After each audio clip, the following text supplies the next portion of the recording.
ኢትዮጵያን በመጥላት የኢትዮጵያን የእድገት ጉዞ መክታት ላይ ትኩረት ያደረገው የግብጽ ስብስብ አሁን ቀጠናውን ለማመስ እየተዘጋጀ ባለበት ወቅት ከኢትዮጵያ ታላቅ የሆነ አስደንጋጭ ነገር ተሰምቷል። በተለይም ኢትዮጵያ ግብጽ የያዘችውን እቅድ የሚያከሽፍና ስብስቡንም የሚበትን ትልቅ የመጫወቻ ካርድን ስለመምዘዟ መረጃዎች ጠቁመዋል። ግብጽ ላይም ጥቁር መጋረጃ የጋረደው የኢትዮጵያ እርምጃ ከዚህ በኋላ በይፋ እንደሚጀምር ይገለጻል። በሌላ በኩል ጨዋታው ተጧጡፏል። ሶማሊያ አፈር ልትበላ ነው። አስደንጋጩ የኢትዮጵያ እርምጃ አሁን ይጀምራል ተብሏል። ኢትዮጵያ በሁለቱ ወደ ሶማሌ የሚሄዱ ወንዞች ላይ ትልቅ ግድብ ልትገነባ መሆኗ ተሰምቷል። ይህ ደግሞ ሶማሊያን እጅግ ያስደነገጠ ሲሆን፣ በሌላ በኩል የሶማሊያ ተጣማሪ የሆነችውና ኢትዮጵያን ለመገደብ በተለይም ኢትዮጵያ ወደ ቀይ ባህር የምታደርገውን ጉዞ እንዲሰናከልባት እንዳይሳካላት ለማድረግ ከሰይጣንም ጋር እንሰራለን በሚል ከተለያዩ አሸባሪ ኃይሎች ጋር ጭምር እየሰራች የምትገኘው ግብጽ ዱብዳ ሆኖባታል። ይህ ጉዳይ የምታስጥለውም ነገር እንዳልሆነ በርካቶችን እያነጋገረ ነው። አሁን ኢትዮጵያ የያዘችው ጨዋታ ከመቼውም ጊዜ በላይ ጠበቅ ያደረገችውና ትልቅ ለውጥ ሊያመጣ እንደሚችልም ይጠበቃል። ጠቅላዩም በዚህ ላይ ቆፍጠን ያለ እርምጃን ስለመውሰዳቸው ማመላከታቸውን የወጡ መረጃዎች አመላክተዋል። ኢትዮጵያ አሁን ተቆጥታለች። በዙሪያዋ የከበቧትን ጠላቶችም ለማስደንበር አለ የምትለውን ጨዋታ ለመጀመር በዝግጅት ላይ መሆኗን የወጡ መረጃዎች አመላክተዋል። በሌላ በኩል የትግራይ እናቶች እያለቀሱ ወጣቱ እየተሰደደ እንደዚሁም ለህገወጥ የሰዎች አዘዋዋሪዎች ሲሳይ የሆነ ለባህርም እንዲሁ ሲሳይ የሆነ ባለበት በዚህ ወቅት ከወደ ትግራይ አስገራሚ መረጃ ተሰምቷል። ወደ 3.5 ቢሊዮን ዶላር የሚያወጣው የትግራይ ወርቅ ማዕድን በህገወጥ መንገድ ከኢትዮጵያ ወጥቶ በቻይና ገበያ እየተሸጠ እንደሆነ የሚያሳይ አዲስ መረጃ ወጥቷል። በዚህም አሁን ላይ ከኢትዮጵያ ጋር ለመዋጋት የሚሞክረው የሻዕቢያ መንግስት ዋና ተጠቃሚ እንደሆነ መረጃዎች እያመላከቱ ነው። ስለነኝና ስለሌሎች ወሳኝ መረጃዎች የምትሰሙበት የዕለቱ የገበያ ሚዲያ ልዩ ጥንቅር የመረጃ ፕሮግራማችን ከአሁን ሰዓት ጀምሮ እንደሚከተለው ወደ እናንተ ይደርሳል። በቅድሚያ ሰላምታችን ወደ እናንተ ይድረስ እያልን አብሮነታችሁ አይለየንም በማለት ለቻናላችን አዲስ የሆናችሁ ቻናሉን ሰብስክራይብ፣ ፕሮግራማችንን ደግሞ ላይክ እና ሼር እያደረጋችሁ የምትሰጡን ሐሳብ አስተያየት ካለ በሐሳብ መስጫ ሳጥኑ በኩል እንድታጋሩን እየጋበዝን በቀጥታ ወደ ዕለቱ የገበያ ሚዲያ ልዩ ጥንቅር የመረጃ ፕሮግራም ተሻገርን።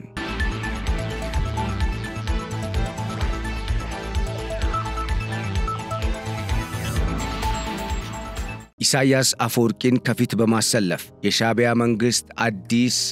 ለውጥ በኢትዮጵያ ውስጥ ይፈጥራል በሚል ከኋላ የምትዘውረውና እንደ ትሮይ ፈረስ እየጋለበችው የምትገኘው ግብጽ አሁን ከኢትዮጵያ ጋር የምትፋጠጥበት ሌላ አስደንጋጭ ነገር ገጥሟታል። በሌላ በኩል ሶማሊያ የማይሆነውን መንገድ ስለመረጠች አፈር ልትበላ መሆኗን የሚያሳይ አዲስ መረጃ ወጥቷል። በተለይም ሶማሊያ ከማትችለው ኃይል ጋር መላተሟ አሁን ለሚያጋጥማት ችግርና ለምትቀምሰው ጽዋ ዋና ምክንያት እንደሆነም እየተነገረ ነው። ኢትዮጵያና ግብጽ የአባይ ውሃ መሰረትን በማድረግ ለዘመናት ሲፎካከሩና ሹክቻ ውስጥም እንደነበሩ መረጃዎች ይጠቁማሉ። በተለይም ግብጽ የአባይን ውሃ ከምንጩ እቆጣጠራለሁ በሚል የተለያዩ ጊዜያት ኢትዮጵያን ለመውረር፣ በሌላ ጊዜ ደግሞ ኢትዮጵያን ለማስወረር ወገቧን ጠበቅ አርጋ ስትሰራ ሰንብታለች። አሁን ደግሞ በዚህ በ21ኛው ክፍለ ዘመን የተለያዩ አሻጥሮችንና ሴራ ወለድ የሆኑ የተሳሳቱና የተዛቡ ትርክቶችን ለኢትዮጵያውያን በማካፈል ኢትዮጵያውያንን በብሔር፣ በሃይማኖት፣ በጎጥ በተለያዩ ሐሳቦች ለመከፋፈልና እንደዚሁም ለመበታተን ጠንክራ ስትሰራ ከርማለች። ለዚህ ደግሞ በዋናነት በአጋርነት የተመረጠውና የግብጽን የምንጊዜም አጀንዳ ለማስፈጸም ዋና አቅሟ ሆኖ የተገኘው የሻዕቢያ መንግስት ነው። በኢሳያስ አፈወርቂ አዛውንቱ ፕሬዝዳንት የሚዘወረው የሻዕቢያ መንግስት ኢትዮጵያን ለማተራመስ ቀን ከሌሊት ስልጣን ከያዘበት ቀን ጀምሮ ብሎም ስልጣን ከመያዙም በፊት ከቻይናው የማኦ ዜዶንግ የኮሚኒስት መንግስት ስልጣና ጀምሮ እስካሁን ድረስ በኢትዮጵያ ላይ የተለያዩ ቁማሮችን እየቆመረ ይገኛል። አሁን ላይ 80 ዓመት የሞላው ሽማግሌው ፕሬዝዳንት ኢሳያስ አፈወርቂ አሁንም ቢሆን እጁን ከኢትዮጵያ የውስጥ ጉዳይ ውስጥ እንዳልሰበሰበ ከሰሞኑ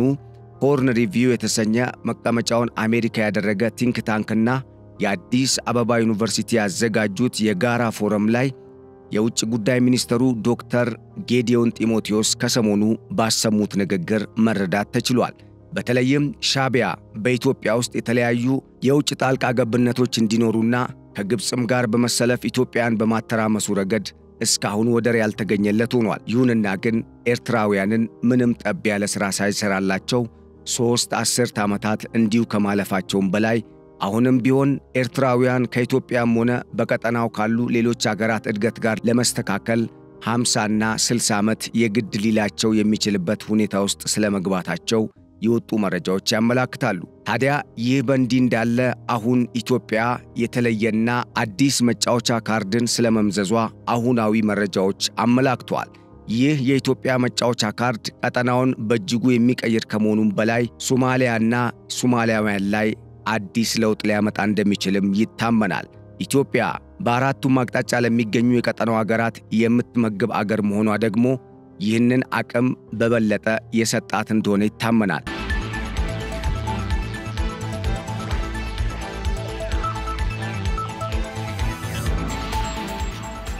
ኢትዮጵያ የውሃ ማማ በሚል ስያሜ የምትጠራው በአፍሪካ በውሃ ትልቅ ሀብት ያላት አገር ስትሆን በተለይም በምስራቅ አፍሪካ ቀጠና አብዛኞቹ የምስራቅ አፍሪካ ቀጠና ሀገራት የሌላቸውን የተፈጥሮ ሀብት በመያዝም ወደር የሌላት አገር ሆናለች። ታዲያ ይህንን ሀብት እስካሁን ሳትጠቀሙ ብትቆይም አሁን ግን አይኗን በመግለጥ የተለያዩ እድሎችን ለማምጣት ለመጠቀምም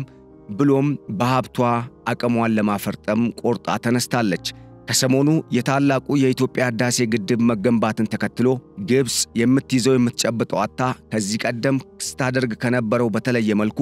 በኢትዮጵያ ላይ የተለያዩ አሻጥሮችን ስትፈጽም የሰነበተች ቢሆንም እስካሁን ግን ባለው ሂደት የተሳካላት አይመስልም። ግብፅ የታላቁ የኢትዮጵያ ህዳሴ ግድብ ከተመረቀበት ዕለት አንስቶ በአንድ ሳምንት ውስጥ 3 የክስ ደብዳቤዎችን ለተባበሩት መንግስታት ድርጅት የጸጥታው ምክር ቤትና አፍሪካ ህብረትን ጨምሮ ለተለያዩ ተቋማት ብታደርስም እስካሁን ጠብ የሚል ነገር አልተገኘም። እንዲሁም ባለፉት 14 ዓመታት ማለትም የታላቁ የኢትዮጵያ ህዳሴ ግድብ ተጀምሮ እስካለቀባቸው ዓመታት ድረስ ግብፅ በርካታ ጊዜ ለጸጥታው ምክር ቤት ደብዳቤዎችን በማስገባት የኢትዮጵያ ውሃ የራሷ ውሃ እንደሆነ በማስመሰልም ዓለም አቀፋዊ ሽፋን እንዲሰጠው ይዘቱም አጀንዳውም በዓለም አቀፍ ደረጃ የሚታይ እንዲሆን ለማድረግ ሙከራ ብታደርግም አሁንም ድረስ በኢትዮጵያ አሸናፊነት ከመጠናቀቅ ውጪ በግብፅ በኩል ምንም ለውጥ ሲታይ አልተስተዋለም። በሌላ በኩል በቀጠናው የሚገኙ አገራትን $100 ሚሊዮን በመመደብ ወደ ራሷ በመሰብሰብ ኢትዮጵያን ለማኮላሸት ሙከራ ስታደርግ የቆየችው ግብፅ ለራሷም ዱብዳ የመጣባት ይመስላል። አሁን ከእስራኤል ጋር በተፋጠጠችበት በዚህ ሰዓት ኢትዮጵያ ደግሞ ሌላ ወሳኝ የሚባል የመጫወቻ ካርድን መዛለች። ከሰሞኑ አዲስ አበባ 4 ኪሎ ሲመላለሱ የነበሩት የሶማሊያው ማዕከላዊ መንግስት ፕሬዝዳንት የሆኑት ሐሰን ሼክ መሐሙድ ኢትዮጵያ ላይ ከግብፅ ጋር በመጣመር በተለይም ኢትዮጵያ ከሶማሌላንድ ጋር የጀመረችውን የባህር በር ጉዳይን አጀንዳ በማድረግ የሶማሊያ ሉዓላዊነት ተደፍሯል፣ ሶማሊያም በዚህ ጉዳይ ላይ ከኢትዮጵያ ጋር አትደራደርም በሚል የተለያዩ አሻጥሮችን ከሚያሴሩት ከነግብፅ ከኤርትራና አሁን ደግሞ እንደ አዲስ ኢትዮጵያ አዲስ ወደብ ማግኘቷ ጥቅሜን ይቀንስብኛል ብሎ ከሚጨነቀውና በቡ ሳይታወቅበት የተለያዩ አሻጥሮችን በኢትዮጵያ ላይ በመስራት የሚታወቀውና ቀድሞውንም በግብፅ ወኪልነት ስልጣን ይዞ እስካሁን ድረስ ጅቡቲን የራሱ ሪል ስቴት አሊያም የራሱ ኢምፓየር አድርጎ የጅቡቲን መላ የህዝቡን ሀብት በራሱ እጅ ተቆጣጥሮ ከሚገኘው ከእስማኤል ዑመር ጉሌ መንግስት ጋር በመጣመር ኢትዮጵያ ላይ ለመዝጋት ኢትዮጵያንም የቀይ ባህር ቀጠናን እንዳትቀላቀል ለማድረግ ሲንቀሳቀስ የነበረው የሐሰን ሼክ መንግስት ያልጠበቀውና ቅስሙን የሚሰብር ትልቅ ዱብዳ ከወደ ኢትዮጵያ መጥቶበታል።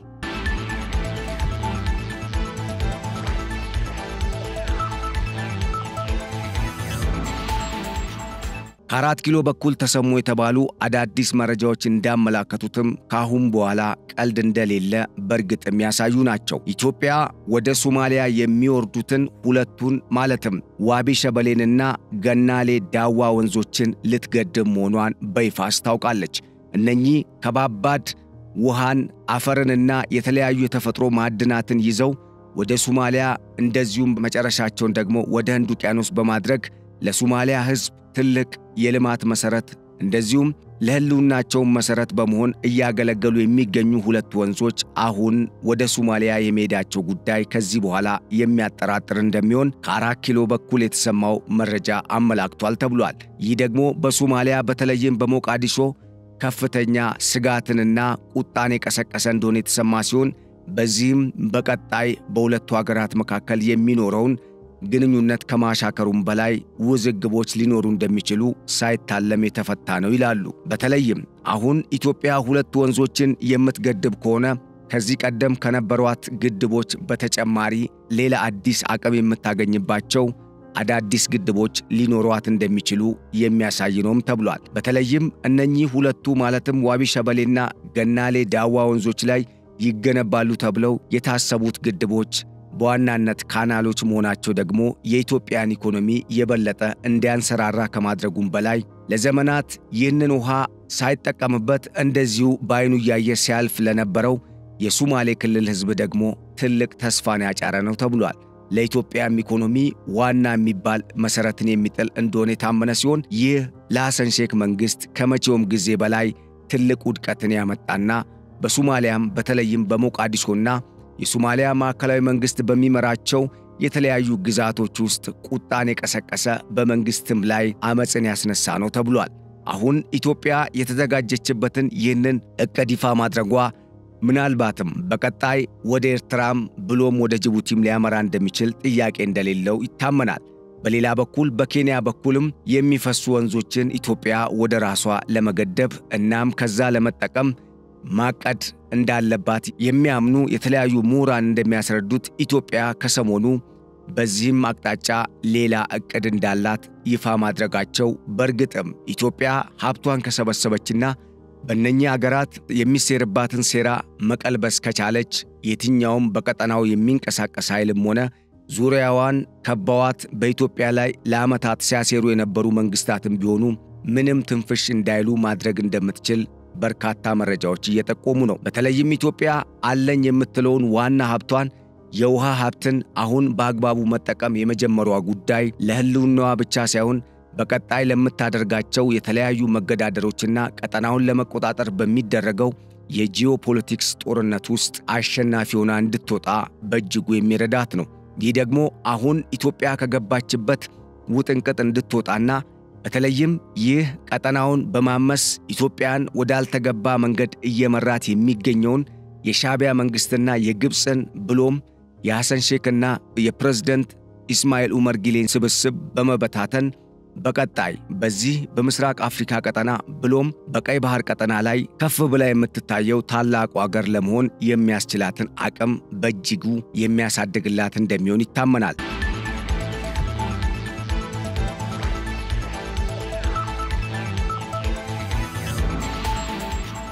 ኢትዮጵያን ወዳልሆነ ሁኔታ ውስጥ ለማስገባት በተለይም በሀገር ውስጥ በተለያዩ አካባቢዎች ግጭቶችን በመፍጠርና የተለያዩ ጸባጫሪ እንቅስቃሴዎችን በማድረግ አሁንም ድረስ እጁን ከኢትዮጵያ የውስጥ ጉዳይ ውስጥ መሰብሰብ ያልቻለው አዛውንቱ እድሜ ጠገቡ ፕሬዝዳንት ኢሳያስ አፈወርቂ አሁን የጀመረው እቅድም ባጭሩ ሊኮላሽ እንደሚችል መረጃዎች እየጠቆሙ ነው። ታዲያ ይህንን ሁሉ ለማድረግ ኢትዮጵያ አሁን የጀመረችው አካሄድ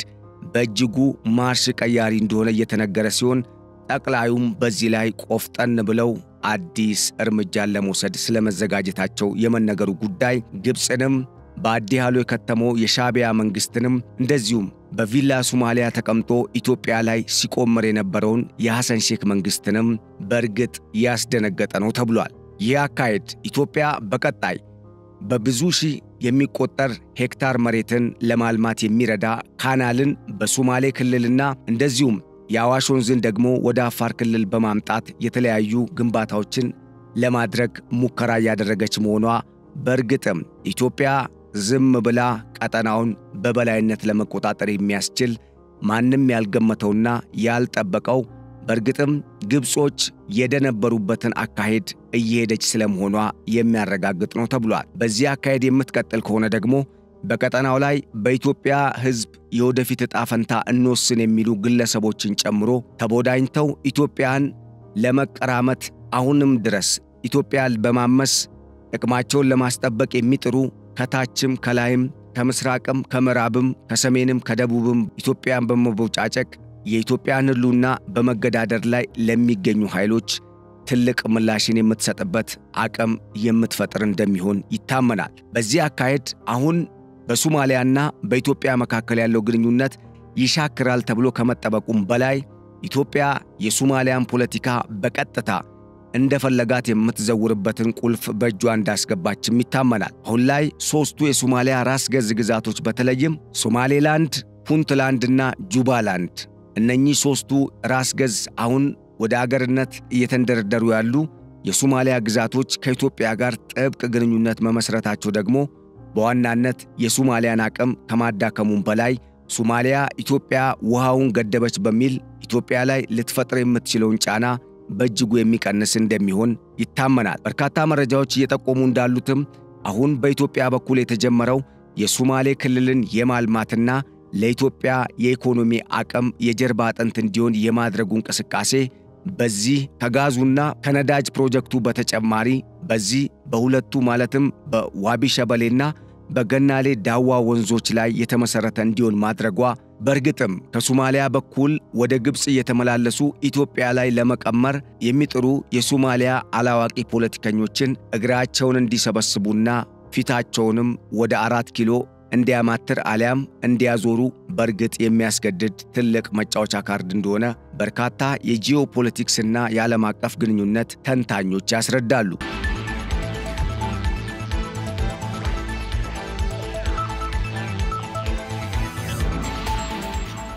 እነኚህ የዓለም አቀፍ ግንኙነትና የጂኦፖለቲክስ ምሁራን እንደሚያስረዱት አሁን ኢትዮጵያ የመዘዘችው የመጫወቻ ካርድ በቀጣይ ሌሎች አላርፍ ባሉ አገራትም ላይ ሊመዘዝ እንደሚችል የሚያሳይ ትልቅ መልእክትን ያዘለ ነው ያሉ ሲሆን በሌላ በኩል ኢትዮጵያ ከነኚህ ወንዞች ለዘመናት ሳትጠቀም የቆየችበትን ትልቅ ሀብት አሁን ለመጠቀም የመዘጋጀቷ ዋና ማሳያ እንደሚሆንም ይታመናል ብለዋል። በሌላ በኩል በኢትዮጵያና በሶማሊያ በኩል አሁን ላይ በአንድ በኩል ኢትዮጵያ በሌላ በኩል ካይሮ እየረገጠ ያስቸገረውን የፕሬዝዳንት ሐሰን ሼክ መሐሙድ መንግስትንም አጣብቂኝ ውስጥ የሚያስገባ ትልቅ ካርድን መምዘዟ ኢትዮጵያ በቀጠናው ከምታደርገው እንቅስቃሴ በተጨማሪ በዓለም አቀፍ ደረጃ የሶማሊያ መንግስትን እንደ ፈረስ በመጠቀም በኢትዮጵያ ላይ ጫናን ለማድረግ እንደዚሁም ኢትዮጵያ የዲፕሎማሲያዊ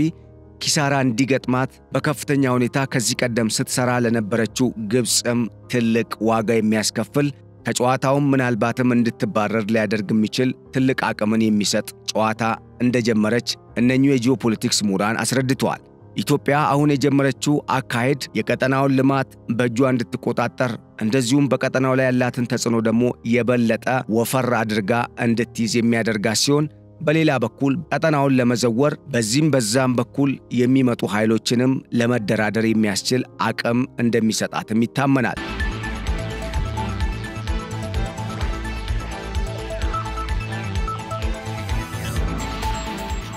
ከዚህ ቀደም በኢትዮጵያና በሶማሊያ መንግስት መካከል የሶማሌላንዱን ስምምነትን መሰረት በማድረግ የተፈጠረውን ውዝግብ ለማረቅ በሚል በቱርክ አንካራ በተደረገው የሁለቱ አገር መሪዎች ስምምነት የአንካራ ዲክላሬሽን በሚል በፕሬዝዳንት ረሲብ ጣይብ ኤርዶዋን አማካኝነት ሁለቱ አገራት በተለይም ጠቅላይ ሚኒስትር ዶክተር አብይና ፕሬዝዳንት ሐሰን ሼክ መሐሙድ ስምምነት ፈጥሮ የነበረ ቢሆንም ስምምነቱ ገቢራዊ እንዳይሆን ሐሰን ሼክ መሐሙድ በግብጽ በኩል የሚሰጣቸውን አጀንዳ እንደ ትልቅ መጫወቻ ካርታ በመጠቀም ኢትዮጵያን ቢዚ ለማድረግ የሞከሩበት አካሄድ አሁን እሳቸውንም ጨምሮ መላ የሶማሊያ ህዝብን ዋጋ የሚያስከፍል ትልቅ ችግር እንዳመጣባቸው ያመላከተ ነው ተብሏል። በተለይም ራሳቸው ፕሬዝዳንት ሐሰን ሼክ መሐሙድ በፈጠሩ ስህተት ኢትዮጵያ የዚህ አይነት እርምጃ እንድትወስድ ማስገደዳቸው በእርግጥም ተጠያቂው ኢትዮጵያ ሳትሆን የሶማሊያ መንግስት ስለመሆኑ የሚያጠራጥር አይሆንም የሚሉ የጂኦፖለቲክስ ምሁራን እንደሚያስረዱት አሁን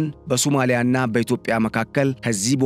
ከዚህ ቀደም ታይቶ በማይታወቅ መልኩ የሶማሊያ ፖለቲካ ወደ ኢትዮጵያ እጅ የሚገባበት ትልቅ መጫወቻ ካርድ እንዳለ ሶማሊያውያንም ይገነዘባሉ ብለዋል። በዚህ አካሄድ ኢትዮጵያ ሁለቱን ወንዞች በመገደብ የተለያዩ የልማት ስራዎችን ከማከናወንም በላይ ውሃንም በአግባቡ በመጠቀም ለሶማሊያውያንም ጭምር የምትሰጥ እንደሚሆን የሚጠበቅ ሲሆን ከዚህ ፕሮጀክትና ከምትሰጠው ውሃ ደግሞ በርካታ ቢሊዮን ዶላሮችን ልታስገባ እንደምትችል አሁናዊ የወጡ መረጃዎች አመላክቷል። ይህ ለመላው የኢትዮጵያ ሕዝብ ትልቅ ስኬትና ብስራት ሲሆን በሌላ በኩል ለሶማሊያውያን ደግሞ ታላቅ ዱብዳ እንደሆነባቸው የወጡ መረጃዎች አመላክቷል። ምክንያቱም ሶማሊያውያን ከዚህ ውሃ ለዘመናት ያለ ክፍያ ሲጠቀሙና እንደፈለጋቸውም እያመረቱ በተለይም በሙዝ ምርት በዓለም አቀፍ ደረጃ አንደኛ በመሆን መልሰው ከዚህ ከሚያገኙት ገቢ እየተጠቀሙ ኢትዮጵያን ሲወጉበት የከረሙበትን አካሄድም የሚቀለብስ ይሆናል ተብሏል።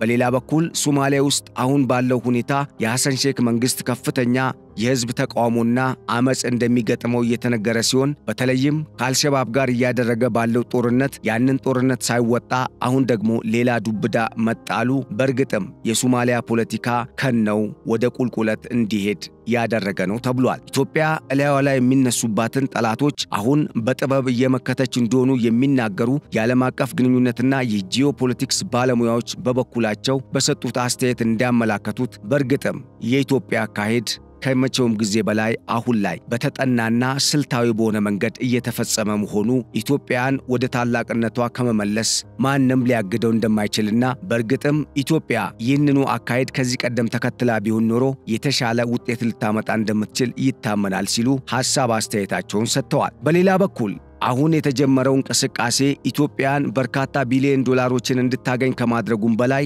በኢትዮጵያና በቀጠናው ሀገራት መካከል ያለውን ግንኙነት ኢትዮጵያ እንደምትፈልገው እንዲቃኝ ሊያደርግ እንደሚችልም ይታመናል። ይህ ደግሞ በዋናነት በአራቱም አቅጣጫ ለሁሉም ለምስራቅ አፍሪካ ሀገራት ውሃን የምትሰጠው ኢትዮጵያ በእነሱም በኩል ሌላ ፕሮጀክት ሊመጣ እንደሚችል በመስጋት ከኢትዮጵያ ጋር በሰላማዊ መንገድ ለመደራደር እድልን የሚፈጥር ሊሆን እንደሚችል ይታመናል። ይህ በእንዲህ እንዳለ ግን አንዳንድ የጂኦፖለቲክስና የዓለም አቀፍ ግንኙነት ምሁራን እንደሚያስረዱት ይህ ሁኔታ ለኢትዮጵያ በርካታ ጥቅሞችን እንደሚያመጣው ሁላ በርካታ ስጋቶችም ሊያመጣ እንደሚችል ያምናሉ። በተለይም ኢትዮጵያ ከቀጠናው ሀገራት ጋር ከሁሉም ጋር ግጭት ውስጥ እንዳትገባ በጥንቃቄ መራመድ እንዳለባት በመጠቆም አሁን በሶማሊያ በኩል ያሉትን ሁለቱን ወንዞች በመገደብ ከዚህ ቀደም ከግብጽ ጋር ውዝግብ ውስጥ ያስገባትን የታላቁ የኢትዮጵያ ህዳሴ ግድብን በአባይ ወንዝ ላይ በመገንባት እስካሁን ድረስ ያልበረደ ግጭትን ከግብጽና ከሱዳን ጋር እንደገባችበት ሁላ በቀጣይ ደግሞ ከሌሎች ሀገራት ጋርም እንዳትገባ በተለይም ከሀገራቱ ጋር በትብብር መልማት የሚለውን ጉዳይ አበክራ አጠንክራም ይዛ ልትሰራበት እንደሚገባ ይጠቁማሉ። ይህ ደግሞ በቀጠናው ካሉ ሀገራት ጋር የበለጠ ትብብር ውስጥ እንድትገባ ከማድረጉም በላይ የቀጠናው ሀገራት ሌላ አማራጭ እንደሌላቸው እንዲያምኑና አይናቸውን እንዲገልጡም እድል የሚሰጥ ሊሆን እንደሚችል ይታመናል። ምክንያቱም ግብጽ ብዙ ሺህ ኪሎ ሜትሮችን መታ ኢትዮጵያንና ቀጠናውን ለማመስ የምታደርገው እንቅስቃሴን በውል በመረዳት ከኢትዮጵያ እንጂ ከግብጽ የማይጠቀሙ እንዲሆኑ የሚገባቸው ሊሆን ይችላል በሚል እንደሆነ የተነገረ ሲሆን በሌላ በኩል ኢትዮጵያም የቀጠናው ሀገራት አብረዋት እንዲሰሩና በትብብር ቀጠናው ወደ ተሻለ የልማት ደረጃ እንዲሸጋገር አሁንም በዲፕሎማሲውና የአመለካከት ለውጥን በተለይም ቀጠናውን በማስተባበሩ ረገድ ከፍተኛ የዲፕሎማሲና ተግባራዊ ሆኑ አብሮ የመልማት ጉዳዮችን መሰረት ያደረጉ ስራዎችን አበክራ መስራት እንዳለባት ይታመናል ተብሏል።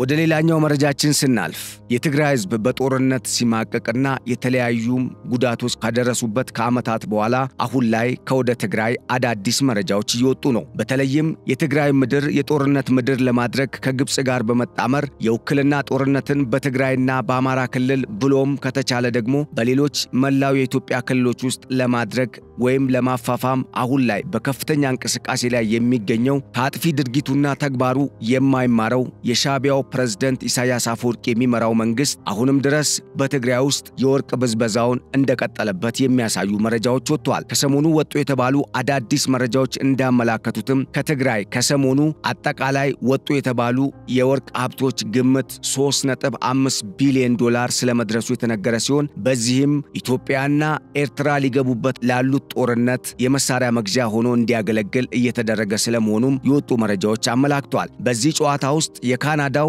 ኢስት አፍሪካን ሜታል የተሰኘውና በህጋዊ መንገድ በኢትዮጵያ የማዕድንና ኤነርጂ ሚኒስቴር ተመዝግቦ የማዕድን ማውጣት ስራ ላይ እየተንቀሳቀሰ የሚገኘው ድርጅት ህጋዊ ሰነዶችን በሽፋንነት በመጠቀም በትግራይ ውስጥ የተለያዩ አካባቢዎች በተለይም በሁለት የወርቅ ማውጫ ማዕድን ሳይቶች የሚያደርገውን እንቅስቃሴ በሌሎች እንዲቦጠቦጥ እያደረገ ስለመሆኑም የወጡ መረጃዎች አመላክቷል። በርካታ የትግራይ እናቶች አሁንም ድረስ የመጠጥ ውሃ በማጣት እንደዚሁም ለተለያዩ ችግሮች ተዳርገውና ለረሃብም እየተጋለጡ ባሉበት በዚህ ወቅት አሁንም ድረስ ወደ ጦርነት ለመግባት የሚደረገው እንቅስቃሴ ፋይናንሱ ከወዴት ምንጭ ነው የሚለውን ጥያቄ የመለሰ ነው የተባለው ይህ የወርቅ ብዝበዛ በእርግጥም የቻይና ኩባንያዎች እጃቸውን በውስጡ አስገብተው የትግራይን ወርቅ ቀጥታ በኤርትራ በኩል በህገወጥ መንገድ ወደ ቻይና ገበያ እንዲቀርብ እያደረጉ ስለመሆናቸው የወጡ መረጃዎች አመላክቷል። በዚህ እንቅስቃሴ ውስጥ ደግሞ ዶክተር ጂንግ ዋንግ የተሰኘው የቻይናው የኬሚካል ኢንዱስትሪ ጠበብትና ቢሊዮነር የሆነው ሰውዬ እንደሚገኝበት የተነገረ ሲሆን ህጋዊ ሽፋንን በመጠቀም ለዚህ ቡድን ሌላ ከለላ በመስጠት በካናዳ መንግስትም ሆነ በኢትዮጵያ ፌደራል መንግስት ዘንድ ክስም እንዳይቀርብባቸው የህግ ሽፋንን እየሰጠ የሚገኘው የካናዳው ኢስት አፍሪካን ሜታል ኩባንያ በእርግጥም በዚህ ህገወጥ የኮንትሮባንድ የወርቅ ንግድ ውስጥ እጁ እንዳለበት የሚያሳይ መረጃም ወጥቷል። ይህ በእንዲህ እንዳለ አሁን በኢትዮጵያና በኤርትራ መካከል ይደረጋል ተብሎ የሚጠበቀውን ወይም የኤርትራ መንግስት ከግብፁ አለቃው ከፕሬዝዳንት አብዱል ፈታህ አልሲሲ የሚቀበለውን ቀጥተኛ ትዕዛዝ ተግባራዊ ለማድረግ ነገሮችን እያመቻቸ ያለበትን አሁናዊ ሁኔታን ከግምት ውስጥ በማስገባት እየተነተኑ ያሉ በርካታ የጂኦፖለቲክስ ባለሙያዎች እንደሚያስረዱት ይህ ከትግራይ የሚቦጠቦጠው ወይም የትግራይ ሀብት ለኢትዮጵያውያን ሳይሆን በተለይም የትግራይ እናቶች እየተቸገሩና አሁንም ድረስ በረሃብ አለንጋ እየተገረፉ ባለበት በዚህ ወቅት ለኤርትራ ባለስልጣናትና ለሚሊተሪው እንደዚሁም ከኤርትራ ጋር ለተጣመሩ በትግራይ ውስጥ ለሚንቀሳቀሱና ኢትዮጵያን ለመውጋት አሁን ላይ ጥረት እያደረጉ ላሉ የጦር አመራሮች ትልቅ የሀብት ምንጭ እንደሆናቸውና የተለያዩ ትልልቅ መሳሪያዎችንም ለመግዛት በጥቅም ላይ እየዋለ ስለመሆኑም የወጣው መረጃ አመላክቷል።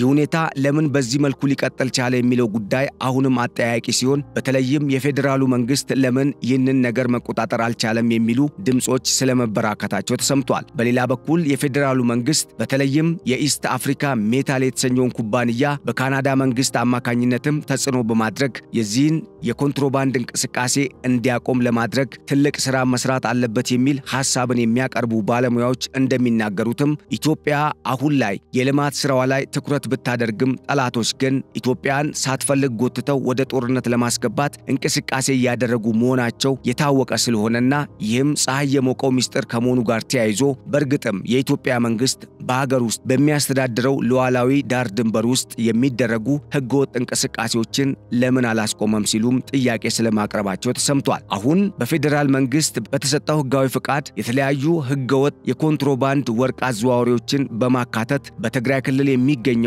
ትልቅ የወርቅ ማዕድን እየተቀራመተ የሚገኘው ኢስት አፍሪካ ሜታል የተሰኘው የካናዳው ወርቅ አውጪ ኩባንያ ከቻይናው አቻው ጋር በመተባበር እያደረገ ባለው እንቅስቃሴ የትግራይ ወርቅ በገፍ ወደ ውጭ ገበያ በተለያዩ አማራጮች በህገወጥ መንገድ እየሄደ መሆኑ የተነገረ ሲሆን ይህንን ሁኔታን በመከታተል በተለይም የዓለም አቀፉን ኢንተርፖልንም ሆነ የካናዳ መንግስትን የአውሮፓ ህብረትንና ራሱ የቻይና መንግስትንም በማነጋገር የኢትዮጵያ መንግስት ጠበቅ ያለ እርምጃ መውሰድ ካልቻለ ነገሩ በእርግጥም ወደ ሌላ ሁኔታ ሊቀየር እንደሚችል የሚያመላክት ነው ተብሏል። በተለይም ኢትዮጵያ በራሷ ሀብት ራሷን ለመውጋት የሚሰሩባት ኃይሎች እየተንቀሳቀሱ ባለበት በዚህ ሰዓት ዝም ማለቷ ተገቢ አይደለም የሚል ሐሳብ አስተያየትን የሚሰጡ ምሁራን እንደሚያስረዱት አሁንም ቢሆን 3.5 ቢሊዮን ዶላር የሚጠጋ ሀብት ከኢትዮጵያ እስኪዘረፍ መንግስት ዝም ማለት አልነበረበትም በማለት በተለይም መንግስትን ለመውጋት ከተለያዩ የውጭ ኃይሎች ጋር በመጣመር የራሳቸውን አገር አሳልፈው የሚሰጡ ኃይሎችን በመቆጣጠሩ ረገድ መላው ህዝብ ከመንግስት ጋር በመቆም ይህንን ያልተገባ እንቅስቃሴ ከማቆም ጀምሮ የትግራይ ህዝብ በሀብቱ እንዲጠቀምና የትግራይ ህዝብ መብቱ እንዲከበር በማድረጉ ረገድ አሁን ላይ የትጥቅ ትግልን በማድረግ ላይ የሚገኙ ወንድም ህዝብን ማገዝ እንደሚገባም በርካቶች በዚህ ጉዳይ ላይ አስተያየት እየሰጡ ይገኛሉ። ከሰሞኑ የትግራይ ሰላም ኃይል በሚል በተለያዩ አካባቢዎች በተለይም በትግራይ ዙሪያና በትግራይ ውስጥ እየተንቀሳቀሰ የሚገኘው ኃይል በትግራይ ለውጥ እንዲመጣ ከመፈለጉም በላይ ከሰሞኑ ባቀረበው ከትግራይ ጊዜያዊ አስተዳደር ጋር ለመነጋገር ባስቀመጠው 6 ቅድመ ሁኔታዎች ከስድስቱ አንዱ የህገወጥ የወርቅ ንግድና ከጠላት ኃይል ጋር የሚደረገው እንቅስቃሴና ህብረት ይቁም ሲል ጥያቄ ማቅረቡ የበርካቶችን ቀልብ የሳበ እንደሆነ ተነግሯል። በዚህም በተለይም የሻዕቢያ መንግስት በትግራይ የውስጥ ጉዳይ ውስጥ ጣልቃ ይግባ ኢትዮጵያንም አያምስ ሲል ይህ የትግራይ ሰላም ኃይል የተሰኘው ባህራ መሬት የሚንቀሳቀሰው ቲፒኤፍ የተሰኘው ጦር ያወጣው መግለጫ የበርካቶችን ድጋፍ ያገኘ ሲሆን ይህንንም ድጋፍ መሰረት በማድረግ አሁን ላይ የዚህ አይነት መረጃ ከመውጣታቸውም በፊት ሆነ ከወጡም በኋላ የፌደራሉ መንግስት ሊያደርግ የሚገባው ጉዳይ ይህ ነው ሲሉ የራሳቸውን ምክረ ሐሳብ የሚያቀርቡ ምሁራን በሰጡት አስተያየት የፌደራሉ መንግስት በዚህ ደረጃ የሚታገል ቡድን እያለ ለምን ዝምታን መረጠ በማለት የትግራይ ህዝብን ሀብቱን እንዲጠቀም ከማድረግም በላይ ነፃነቱ ተጠብቆ ያለ ጦርነት ልጆቹን ሳይገብር በሰላም እንዲኖር ለማድረግ አሁን በእርግጥም ተግባራዊ እንቅስቃሴ ማድረግ ያለበት ሰዓት እንደሆነ ሲሞግቱ ተስተውለዋል። ይህ ሁኔታ በዚህ መልኩ የሚቀጥል ከሆነ የኢትዮጵያን አንጡራ ሀብት በመበዝበዝ የተለያዩ የጦር መሳሪያዎችንም በመግዛት በኢትዮጵያ በራሷ ሀብት ኢትዮጵያን ለመውጋት የሚንቀሳቀሱ ኃይሎች በቀጣይ በኢትዮጵያ ላይ ለመክፈት ያሰቡትን ጦርነት በዚሁ በኢትዮጵያ ህዝብ ሀብት የሚያደርጉ ከሆነ ኢትዮጵያን በእጅጉ ሊያከስራት እንደሚችል ሳይታለም የተፈታን ይላሉ። ታዲያ ይህ ሁኔታ እንዳይቀጥል የፌደራሉ መንግስት በቀጠናውም በአህጉር አቀፍ ደረጃም ሆነ በዓለም አቀፍ ደረጃ ይህንን ጉዳይ በአደራዳሪነትም ሆነ ከዚህ ቀደም በተለይም በፕሪቶሪያው የሰላም ስምምነት እጃቸውን ያስገቡ ኃይሎችን ማለትም የአሜሪካ መንግስትን የአፍሪካ ህብረትና የአውሮፓ ህብረት እንደዚሁም በአፍሪካ ደረጃ የተለያዩ የዲፕሎማሲ ስራን በመስራት የሚታወቁና በአደራዳሪነት የተሰየሙ ኃይሎችን በማጣመር ነገሩ በእርግጥ እንዲፈተሽ ካላደረገ ይህ ሁኔታ ወደ አደገኛ ደረጃ ሊደርስ እንደሚችል ከወዲሁ ተመላክቷል ተብሏል። ለዕለቱ ያዘጋጀንላችሁን የገበያ ሚዲያ ልዩ የመረጃ ጥንቅር በዚሁ አበቃን። ስለተከታተላችሁን በማመስገን መልካሙን ሁሉ ተመኘንላችሁ። ቸር ሰንብቱልን። ሰላም